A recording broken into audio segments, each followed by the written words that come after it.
The Cathara Combat Institute existed because someone, somewhere in the galactic bureaucracy, had decided that warfare could be taught like mathematics. Clean formulas, predictable outcomes, and absolutely no messy variables like fear, stupidity, or the peculiar human tendency to bite when cornered. The lecture hall buzzed with the particular energy of young military minds convinced they already knew everything worth knowing. Crystalline Vrexhai cadets hummed in harmonic frequencies, their bodies refracting the overhead lights into prismatic displays of confidence. The insectoid Zefkri clicked their mandibles in what passed for scholarly discussion, while the amphibious Nelthari gurgled equations about kinetic force distribution through their throat sacs. Today we examine pre-digital conflict resolution, announced Director Shavthun, a being whose species had evolved past physical combat, roughly the same time humans discovered fire. Over 97% of viewers here are watching without subscribing. Don't be one of them. Hit that subscribe button right now and join the journey. Every click helps us grow stronger, and you'll never miss the next epic story. Our guest instructor specializes in what the databanks classify as primitive terrestrial warfare. The human walked in carrying a canvas bag that looked older than most star charts. She wore no ceremonial armor, no rank insignia that translated properly, just simple fabric clothing that suggested either supreme confidence or complete ignorance of military protocol. Probably both. "Captain designation acknowledged," she said, setting the bag down with the kind of careful attention usually reserved for live explosives. Though I should mention up front that everything your databases tell you about human combat is probably wrong. Vrexhai Third Form. Kethran resonated a frequency that roughly translated to academic skepticism mixed with condescension. At nearly 3 meters tall and composed of living crystal that could reshape itself at will, he represented the pinnacle of Vrexhai military evolution. His people had been fighting wars for millennia before Earth's continents had finished drifting into position. "Respectfully, instructor," Kethran's harmonic voice filled the chamber. "Our combat algorithms have analyzed 17,000 years of conflict data from 4,847 species.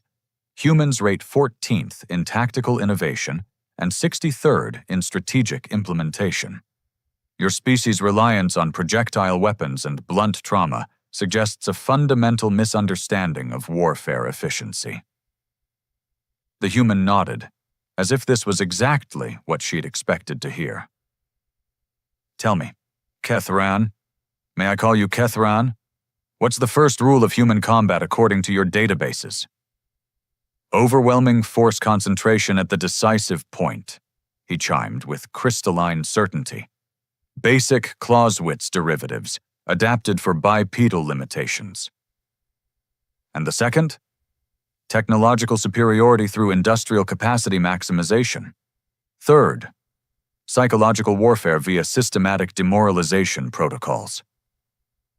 The human smiled, and somehow that expression made several cadets unconsciously adjust their seating positions. "Those are the rules for fighting other humans. What happens when humans fight someone else entirely?" Zefkri drone. Zixali's antennae twitched with curiosity. "The adaptation protocols remain consistent. Humans apply the same strategic frameworks regardless of opponent physiology." "Do they?" The human reached into her bag and withdrew what appeared to be a length of rope and a piece of wood, worn smooth by handling. "Your analysis covers which human conflicts?" "The Terran World Wars, the resource conflicts, the colonial expansion periods," Kethran listed with academic pride. "Comprehensive data spanning 3 centuries of documented military engagement. All fights between humans. Obviously, your species rarely encountered others until recently." The human set the rope and stick on the podium with the ceremony of someone placing sacred relics. "What about the 40,000 years before that?" Director Kavthun's translator struggled with the concept. Before documented military history, that would be prehistoric survival conflicts, hardly relevant to modern strategic analysis. Hardly relevant, the human repeated, running her fingers along the worn wood. Kethran, your people evolved past physical combat through technological transcendence, correct? Naturally, crystalline matrix consciousness eliminates the need for primitive violence. And yet you study warfare. Academic understanding of conflict theory enhances strategic decision-making paradigms. Right. The human looked around the amphitheater, counting heads with the casual assessment of someone evaluating resources. Anyone here ever been in an actual fight? Not a simulation, not a strategic exercise? A real fight where someone was trying to kill you and you had to kill them back? The silence stretched long enough for translation software to cycle through several language updates. Combat simulation provides adequate experiential data without unnecessary mortality risk. Nelthari Sub-Commander Glubneth bubbled through his throat sac. Adequate, the human mused. There's a word that's gotten a lot of people killed. She picked up the stick again, testing its weight with movements that looked casual, until you realized they followed patterns worn deep by repetition. Kethran, you mentioned that humans rank 14th in tactical innovation. Out of curiosity, what puts the other 13 ahead of us? Primarily mathematical optimization of resource allocation combined with multidimensional strategic modeling, he responded, his crystalline form shifting slightly to better project confidence. The Helix Nari, for instance, calculates 17 possible futures for every tactical decision. 17 whole possibilities. The human nodded gravely. And you? How many combat scenarios can your people process simultaneously? Current generation HFY can maintain awareness of 4,291 tactical variables in real time. Impressive. She hefted the stick, and several cadets noticed it moved with the fluid grace of something that had become an extension of its user. Tell me about variable 4292. Kethran's harmonic shifted to what his species considered polite confusion. There is no variable 4292. Our analysis encompasses all relevant battlefield factors. All relevant factors. The human smile widened slightly. Kethran, I'd like to propose a demonstration. You versus me, standard Academy combat protocols.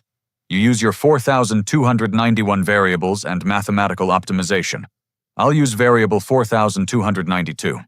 The amphitheater fell silent except for the soft hum of translation protocols working overtime. You wish to engage in physical combat? With me? Kethran's crystal matrix rippled with what might have been amusement. Instructor, I possess a molecular density crystalline structure capable of withstanding plasma bursts. My species evolved beyond vulnerability to kinetic force approximately. Is that a yes or a no? Director Kovthun's fins fluttered nervously. Perhaps we could arrange a simulation instead. The combat arena's safety protocols? Oh, we'll use the arena, the human said, shouldering her bag. Wouldn't want anyone to get hurt. As the cadets filed toward the demonstration arena, their conversations buzzed with excitement and speculation. The Zeph-Kree were already calculating odds. The Nelthari gurgled among themselves about the fascinating anthropological implications of watching a primitive species attempt combat against crystalline perfection. Kethran himself seemed more puzzled than concerned, his form occasionally shifting as he ran through combat algorithms. 17,000 years of conflict data, 4,291 tactical variables, and molecular density crystalline armor against a human with a stick and some rope. The instructor walked beside him, seemingly lost in thought. Kethran, one more question before we start. Of course. In all those thousands of years of HFY military history, How many times did your people fight an enemy that wasn't trying to win the same war you were? Kethran's harmonics paused mid-frequency. I don't understand the question. You will. The arena doors opened ahead of them, revealing a space designed for the careful academic study of theoretical violence. Clean lines, monitored boundaries, and absolutely no understanding of what was about to happen inside. The arena possessed the sterile perfection of a laboratory, crossed with a coliseum, which made sense considering combat had become both science and entertainment for species that had forgotten what real violence looked like. Force field barriers hummed at comfortable frequencies, biometric monitors tracked every vital sign, and probability matrices calculated injury ratios in real time. Everything designed to ensure that warfare could be studied without anyone actually getting hurt. The observation deck filled quickly as word spread through the Academy's communication networks. A human challenging a Vrex-high crystalline warrior? The academic equivalent of watching someone try to headbutt a neutron star. Current betting pools favor the Vrex-high at 847 to 1, announced Zefkri senior analyst Tikneth, mandibles clicking as she processed incoming wagers. Though Nelthari Command Division is placing interesting side bets on duration rather than outcome. How long until the human realizes the futility and concedes? Gurgled Sub-Commander Glubneth. I'm wagering she never concedes, buzzed another voice. Humans supposedly possess irrational persistence algorithms. Could be entertaining. Director Kavthun activated the arena's full sensor array, academic curiosity overriding his administrative concerns. If nothing else, this would provide excellent data on human psychological response to impossible odds. Down in the arena proper, Kethran stretched his crystalline form, molecules reorganizing themselves into optimal combat configuration.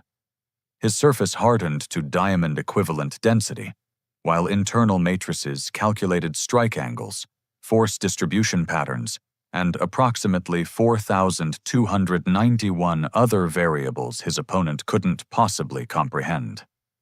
The human, meanwhile, had removed her shoes.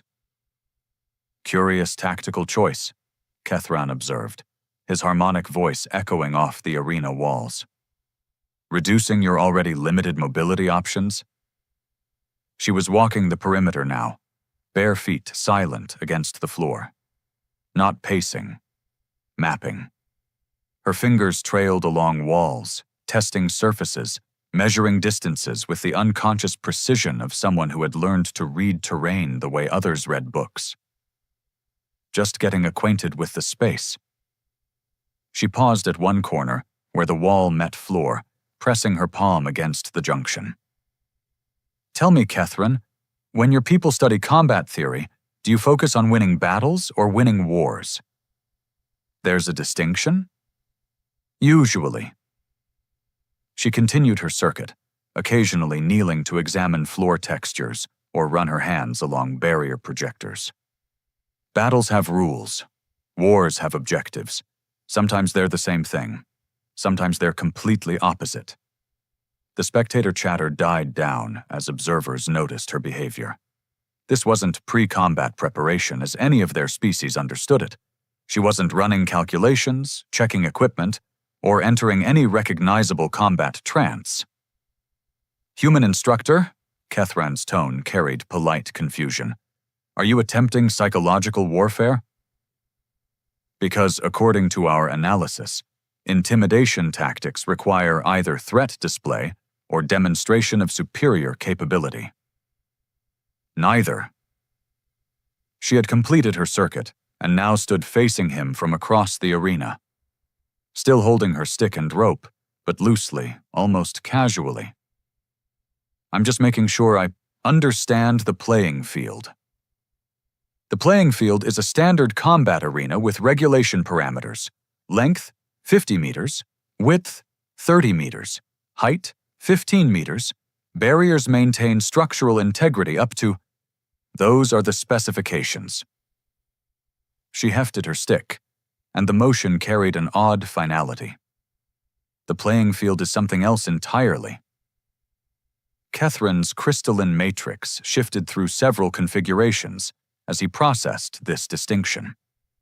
His combat algorithms found no meaningful difference between arena specifications and tactical environment. I failed to see the relevance. That's variable 4292. The arena's officiating system chimed activation protocols. Biometric scanners locked onto both combatants. Probability engines hummed to life. In the observation deck, cadets leaned forward with the fascination of scholars about to witness a new species of mistake. Combatants, acknowledge readiness protocols, the arena's artificial intelligence announced in 17 different languages simultaneously. Acknowledged, Kethran's harmonics resonated with crystalline confidence. Ready when you are, the human said. Combat parameters, Academy standard demonstration rules, victory conditions, submission, incapacitation, or concession. Medical intervention protocols, automatic at 15% injury probability threshold. Begin combat in 3, 2, 1. Kethran moved first, because of course he did. Mathematical optimization demanded immediate action to maximize tactical advantage. His crystalline form blurred forward with mechanical precision, internal matrices calculating the most efficient subdual technique for a fragile bipedal organism. The human didn't move at all. She stood perfectly still until Kethran reached approximately striking distance, then took one step backward and swung her stick. Not at Kethran. At the floor, the impact rang through the arena with a sharp crack that somehow seemed louder than it should have been.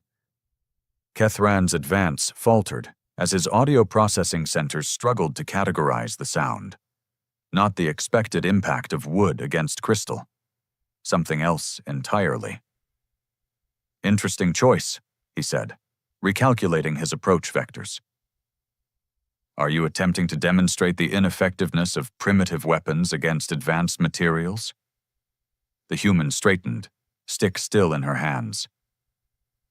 I'm demonstrating the difference between tool and weapon. She moved then, but not toward Kethran. Instead, she ran parallel to one wall, her bare feet making no sound against the arena floor. Kethran pivoted to track her movement, internal algorithms adjusting for the new trajectory. That's when she threw the stick. Not at him. Over him. Kethran's optical sensors tracked the projectile's arc automatically, combat matrices calculating impact probabilities and defensive requirements. The stick sailed over his head, struck the far wall, and clattered harmlessly to the floor.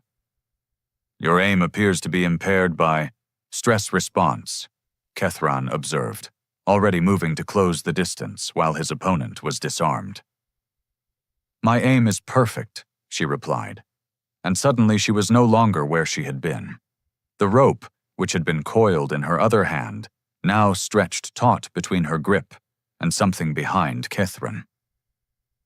He spun to track the connection and found the other end wrapped around the stick, which had wedged itself precisely in the corner joint where wall met floor.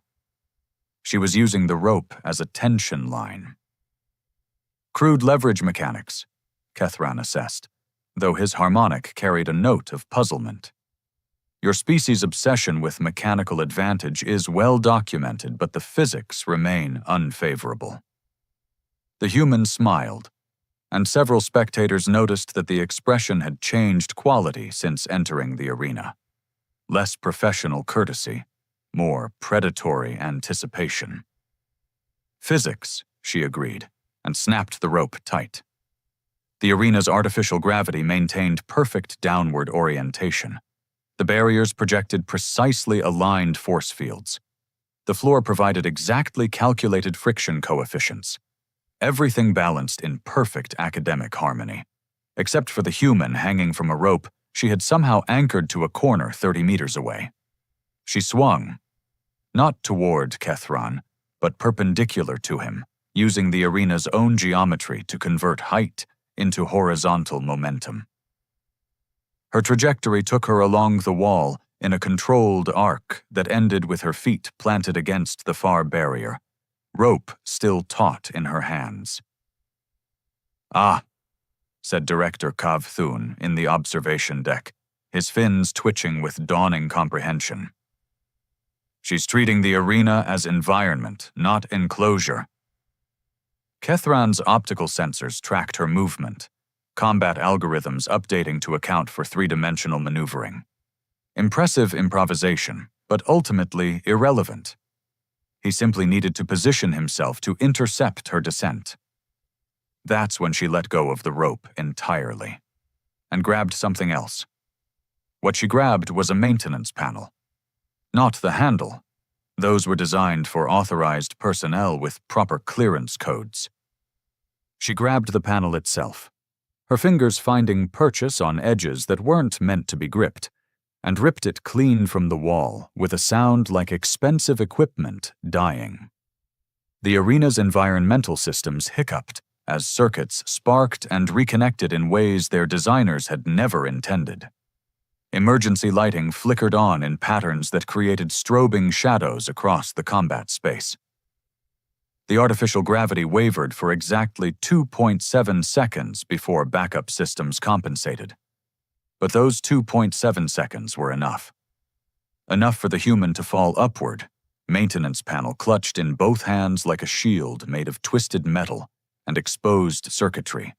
Kethran's optical processors tracked her trajectory and calculated impact vectors, but his algorithms had no reference point for combat involving arena infrastructure as improvised weaponry. More concerning, the environmental fluctuations were interfering with his crystalline matrix's harmonic resonance. The strobing lights created visual static in his sensors.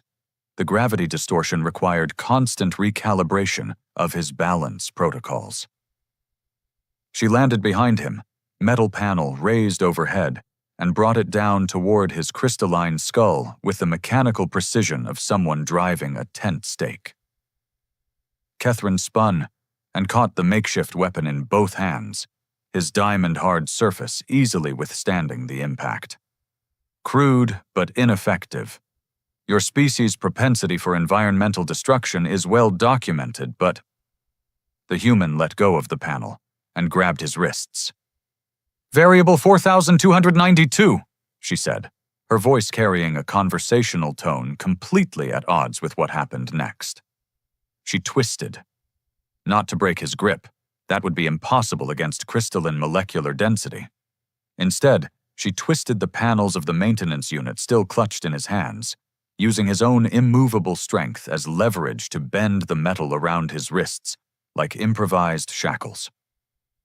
Fascinating, Kethran observed, though his harmonic carried the first note of genuine puzzlement. You're attempting to restrict my mobility using my own defensive capabilities as... The lights went out entirely. Emergency power kicked in after a 3-second delay that felt like hours in the absolute darkness. When illumination returned, the human was gone. Not hiding. Gone. The arena contained no concealment options, no blind spots, no architectural features capable of obscuring a human-sized object. Yet the biometric scanners registered only Kethran's crystalline signature. Instructor? His voice echoed off empty walls. From somewhere in the observation deck, Director Kovthun's translator crackled with nervous energy. Bioscanners indicate the human combatant has departed the monitored space. Impossible, Kethran replied, though he was already moving toward the arena's center, internal sensors sweeping for any trace of organic matter. The barriers prevent exit during active combat protocols. The barriers, came a voice from directly above him. Kethran looked up to find the human hanging from the arena's overhead lighting array, somehow 30 feet above the floor, despite gravity, barriers, and basic physics. More unsettling.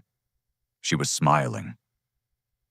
You keep mentioning your 4,291 tactical variables, she called down. Mind if I ask what variable number 1 is? Threat assessment and target identification, Kethran replied automatically, though his combat algorithms were struggling to process her current position. Standard protocol for any engagement. Right. And what did you identify me as? Kethran's matrix rippled as he accessed the relevant data. Human female, approximately 1.7 meters in height, estimated mass 65 kilograms, armed with primitive implements, threat level, negligible. The human dropped. Not fell. Dropped. A controlled descent that ended with her landing in a perfect crouch exactly 3 meters from Kethran's position. Close enough that his optical sensors could detect her pulse rate, breathing pattern, and muscle tension. All wrong. Her pulse was steady. Her breathing was controlled. Her muscle tension suggested someone about to begin a workout, not someone engaged in potentially lethal combat with a crystalline warrior. Kethran, she said, straightening slowly, what's your species' definition of victory in combat? Elimination of opponent capability through superior force application. And how do you recognize when you've won? When the opponent is no longer capable of meaningful resistance. Good definition. She began walking in a slow circle around him, hands empty now, no weapons, no tools, just a human moving with the fluid grace of something that had never been prey. Here's my question. What happens when your opponent was never trying to resist in the first place? Kethran's crystalline form shifted through several configurations as his combat processors attempted to parse this concept. All combatants resist. It's fundamental to survival programming. Is it? The human stopped circling, facing him directly. Tell me about your military history, Kethran. Your species' greatest victories. The crystalline wars lasted 4 centuries and established Vrexhigh dominance across 17 star systems through superior tactical coordination and technological advancement. Who were you fighting? The Hadron Collective, silicon-based intelligence with adaptive nanotechnology. And they fought back? Obviously. They developed countermeasures, deployed defensive matrices, engaged in strategic retreats when necessary. They played your game. The human nodded approvingly. What about conflicts where the enemy didn't play your game at all? Kethran's harmonics dropped to a confused frequency. I don't understand the scenario. Of course you don't. The human smiled, and this time every cadet in the observation deck felt something primal twist in their stomachs. Because you've never fought anyone who wasn't fighting the same war you were.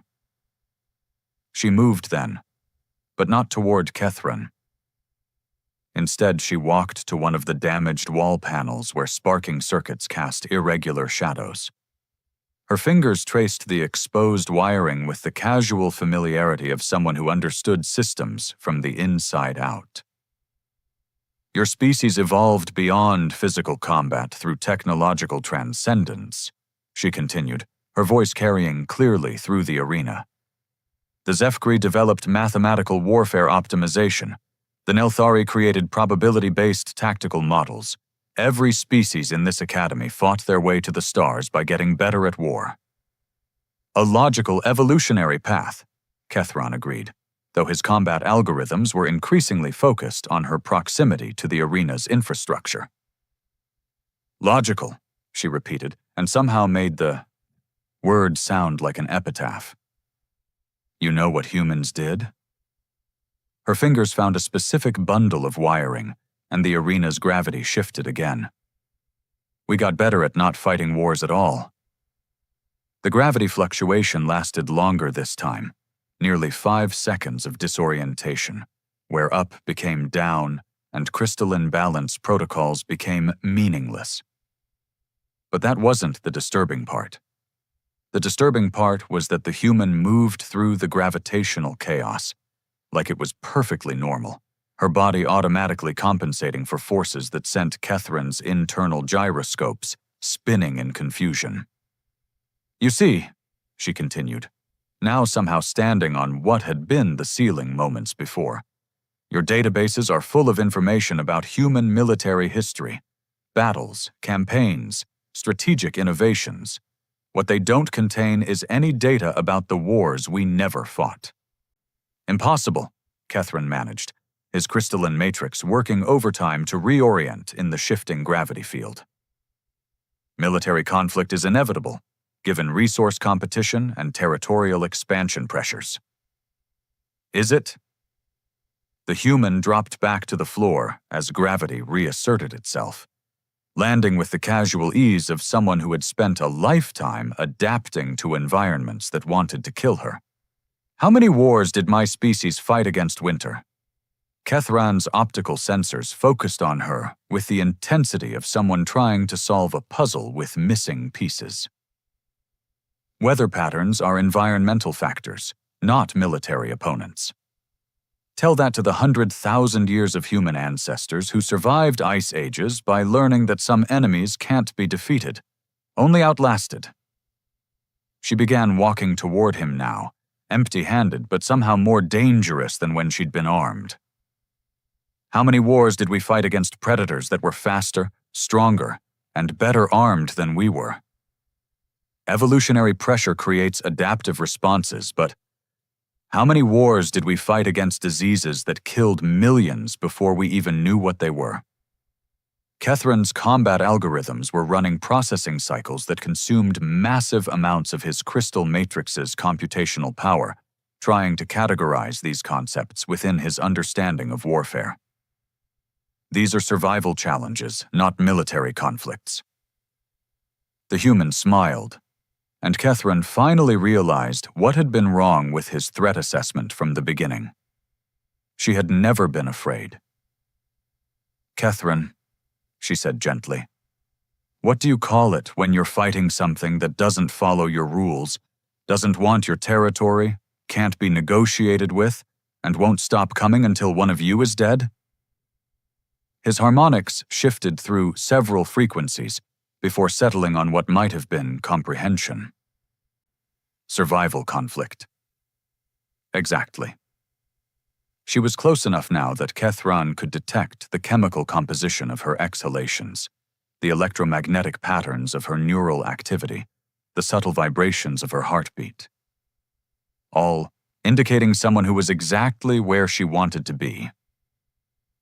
"You've been trying to fight me like I'm another military academy graduate with tactical training and strategic objectives. You are an academy instructor with documented combat expertise.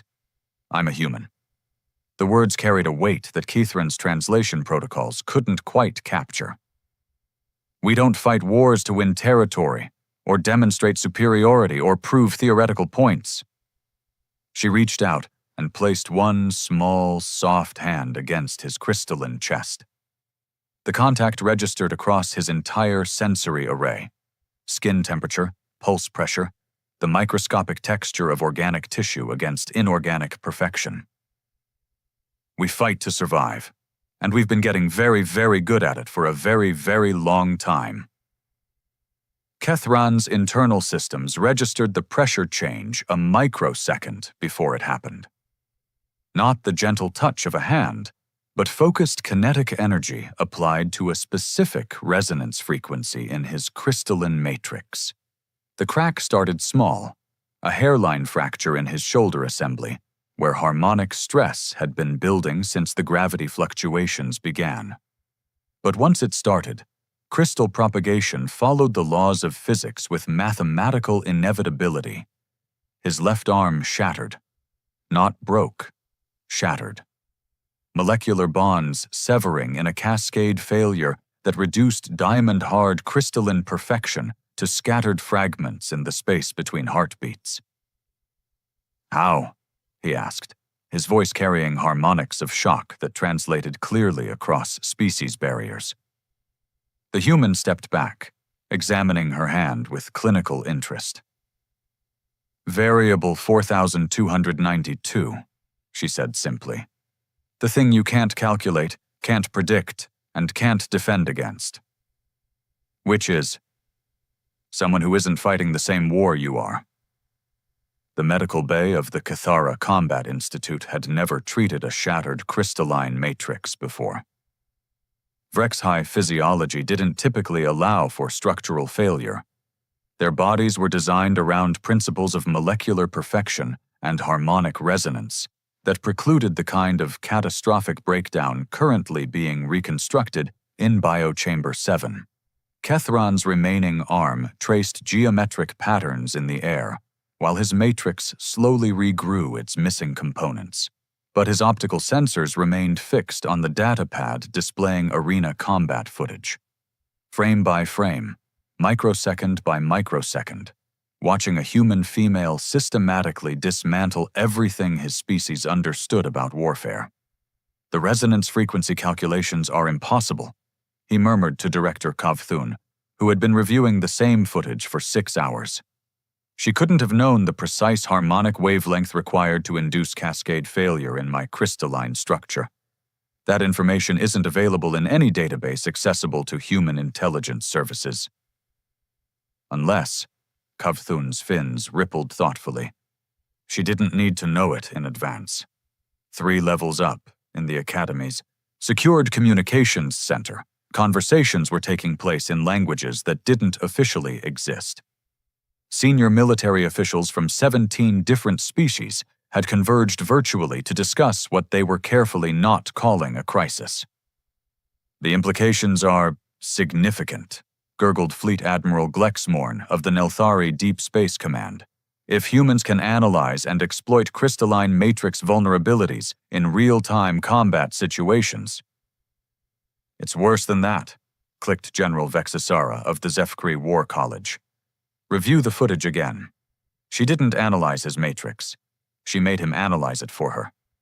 Every time he recalibrated for the environmental disruptions she was causing, he was essentially providing her with diagnostic data about his own structural integrity. The assembled military leadership fell silent as translation protocols struggled with concepts their languages weren't designed to express. "She weaponized his defensive systems," Admiral Glexmorn finally managed. "Turned his own survival instincts into an intelligence-gathering operation." "Elegant," admitted Colonel Thexnai of the Helixnari Strategic Planning Division. "Our mathematical models assumed human combat effectiveness would scale proportionally with technological advancement. This suggests we fundamentally misunderstood the relationship between human intelligence and human violence." On the Academy's primary observation deck, a different kind of education was taking place. The human instructor sat cross-legged on the floor, still wearing the same simple clothes, while 24 alien cadets formed a rough circle around her. No formal hierarchy, no academic protocol, just young military minds trying to process what they had witnessed. "Question," buzzed Zefkri student Vixtel. "You mentioned 40,000 years of human survival conflicts. Are you claiming your entire species is trained for combat from birth?" "Not combat," the human replied, absently coiling her rope with movements that suggested decades of practice. "Adaptation. There's a difference. Elaborate, please." "Combat implies 2 organized forces engaging according to mutually understood principles. What humans did for most of our existence wasn't combat. It was problem-solving under lethal constraints." She held up the rope, examining it with the same attention she'd given the arena's infrastructure. "Every tool is a weapon if you understand systems well enough. Every environment is an advantage if you can adapt faster than your opponent can respond." Nelthari cadet Blubtek's throat sac inflated nervously. "But surely modern human military forces operate according to conventional strategic frameworks." "They do." The human's smile carried a hint of something that made several cadets unconsciously adjust their positions. "That's what makes them so dangerous." "I don't understand." "You've been studying the human military, the part of our species that agrees to fight by rules, What you haven't studied is what happens when the rest of us decide something needs to die." The silence that followed was broken by Vrexhai student Nethkala, whose harmonic carried frequencies of academic curiosity mixed with existential unease. "Are you suggesting that human military capability represents only a fraction of your species' actual combat potential?" "I'm suggesting," the human said gently, "that you've been studying human civilization and assuming it represented human nature. They're not the same thing. In the Academy's central data processing core, automated systems were quietly updating threat assessment protocols based on combat analysis data. Human classification ratings climbed steadily through categories that had never been necessary before: strategic unpredictability, environmental adaptation rate, technological improvisation coefficient. The numbers kept climbing until they exceeded the parameters the system was designed to process. Back in the medical bay, Kethrun's regeneration cycle was entering its final phase. His new arm possessed the same molecular density as the original, the same harmonic resonance capabilities, the same theoretical invulnerability to kinetic force that had made his species' warriors legendary across the galaxy. It also possessed a microscopic modification that he would never notice: a slight alteration in crystalline structure that would make his entire matrix resonate at a frequency exactly 0.3% different from standard Vrexhai military specifications. The human had been more thorough than anyone realized. "Director," Kethrun said as his regeneration chamber opened, "I need to understand what happened in that arena." "What specifically?" She knew. His voice carried harmonics of certainty mixed with confusion. "Before we began, before any combat exchange occurred, she already knew how to shatter my matrix. That level of tactical preparation requires intelligence assets we didn't know humans possessed." Kavthun's fins twitched in what his species considered thoughtful disagreement. "Watch the footage again, but this time focus on her initial reconnaissance behavior." Kethrun accessed the arena surveillance recordings, optical sensors tracking the human's pre-combat movements with enhanced analytical protocols. Her circuit of the perimeter, her examination of wall joints, her apparently random manipulation of environmental systems. She was mapping vulnerabilities, he realized. Not in the arena, in me. Every environmental disruption forced me to recalibrate, and every recalibration provided her with data about my internal systems. Precisely. She didn't arrive knowing how to defeat you. She arrived knowing how to learn how to defeat you. Kethrun's newly regenerated arm moved through diagnostic patterns, while his consciousness processed implications that extended far beyond individual combat scenarios. "Director, if this represents standard human intelligence gathering, methodology ... yes? Then every interaction our species have had with humans has potentially provided them with detailed information about our capabilities, our limitations, and our tactical responses." "Almost certainly. Including this conversation." Kavthun's fins stilled entirely. "Almost certainly." In the Academy's communication center, the Virtual Council of Military Leaders had reached conclusions that none of them wanted to articulate.